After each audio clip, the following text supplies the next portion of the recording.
Okay guys, good morning. Isang magandang umaga po sa inyong lahat. Welcome to my vlog, Turong Gala. Yan.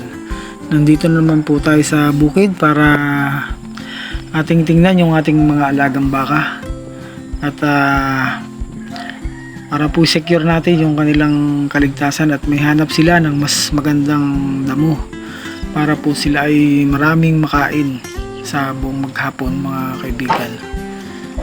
Gaya po ng dati na ginagawa ko. So, intro po muna tayo mga katoro.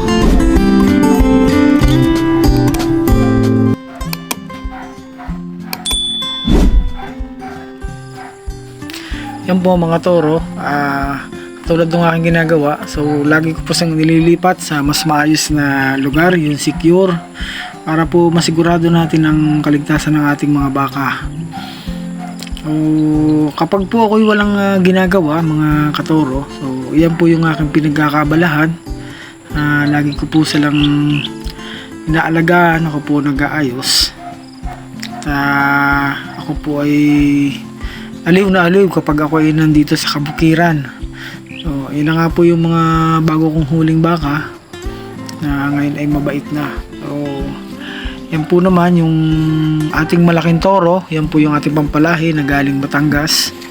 So, hindi po niya iniiwan yung ating isang inahin. At wari ko po ay naglalandi na naman. So, kapag po ganyan, nakikita po niyo yung toro ay laging nasa inahin. So, isa pong palatandaan niya na sila ay naglalandi. Malamang po siya rin magpakasta na. So, yan po yung inahin ko na isa, si Payat. So, yan po yung anak niya. Ayan na nga po na ilipat na natin mga kaibigan. So, dun po tayo sa iba kong baka dito sa may Pailea na malapit po sa may Peria. So, nasabid nga po sa gulong yung aking baka. So, hindi makaalis kaya tinanggalan ko ng gulong. Yan po yung mag-ina. Yan pong mag-ina na yan, napakagaling po na kumain. So, kita po niyo po naman yung katawan niya. At napakabibilog. Magaling na baka. So, ito naman yung isang natin, baka na dumalaga. So, pupuntahan ko po naman yung isa kong baka na bagong huli din. Kailangan ko po ay mailagay ito sa tamang lagayan, yung walang iikutan. At dahil nga po bago pa ang baka, yan po ay nag-iinikot. So, nandito po naman tayo sa may isang puno at atin pong itinali ng maayos yung isa nating baka. Ito po yung wild na babae. So, lagi po itong nakakawala. Pero meron na po itong sa liig mga kaibigan. Kaso lang, dudublehin ko po, lalagyan ko po ng galang. Ang galang po ang tawag dito sa Bulacan. So, pag sa Quezon naman, Mortigon. Ayan, Mortigon po yung tawag namin. So, marami pong katawagan. Sinisigurado ko lang po na mas matibay yung tali niya para hindi po makawala. At mahirap pong manghuli, lalo na't mga wild na katulad nito. Kailangan po na secure talaga yung tali. So, mahirap at saka pati baka gumala sa kalsada. So, madisgrasya. So, kailangan po nating gawin na matibay yung tali sa mga baka na alam natin na wild na nagwawala. So, medyo po mabait na naman to.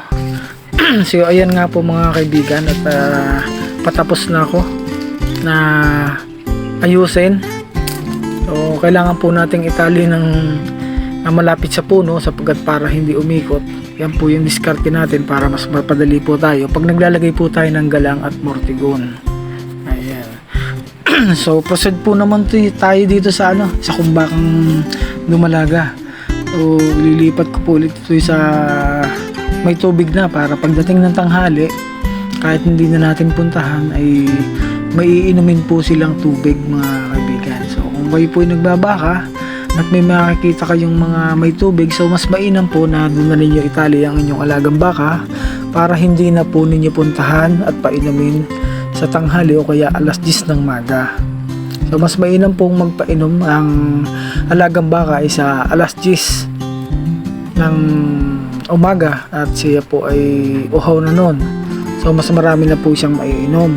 So, sa pahapon naman, mga bandang alas 3 yan yung timing na maganda rin magpainom at ohon-oho po sila.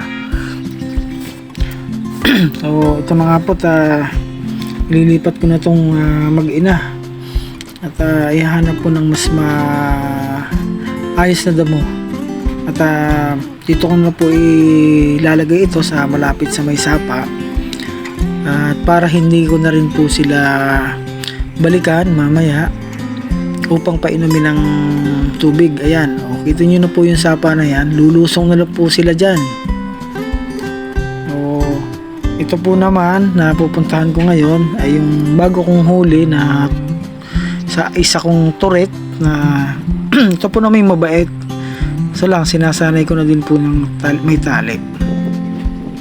So yan po, inilipat ko na rin po siya dito sa may malapit sa sapa nang sa ganun po ay kada siya ay mauuhaw siya po ay iinom dahil po siya ay inaantabayan na natin. So lipat po ulit tayo dito. Ito po naman yung baka ko na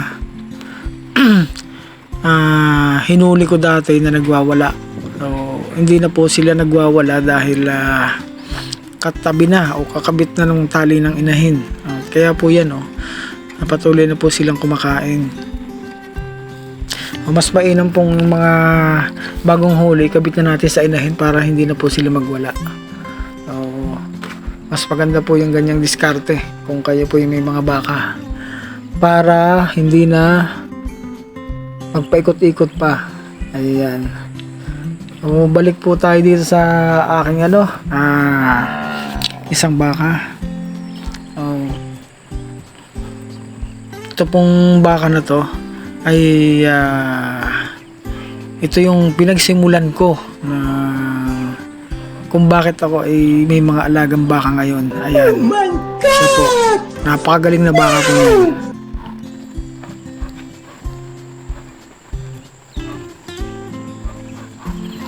So ayan po, at inihanap po na po ng damo na mas malago para po hindi na po natin ilipat kung saan pa. Kailangan po natin siyang alagaan sapagkat siya ay may edad na, hindi na po siya katulad ng dati na bata-bata pa. So, priority po natin na ihanap siya ng mas malagong damo para po masuportahan yung sustansya ng kanyang katawan, sa kanyang katawan.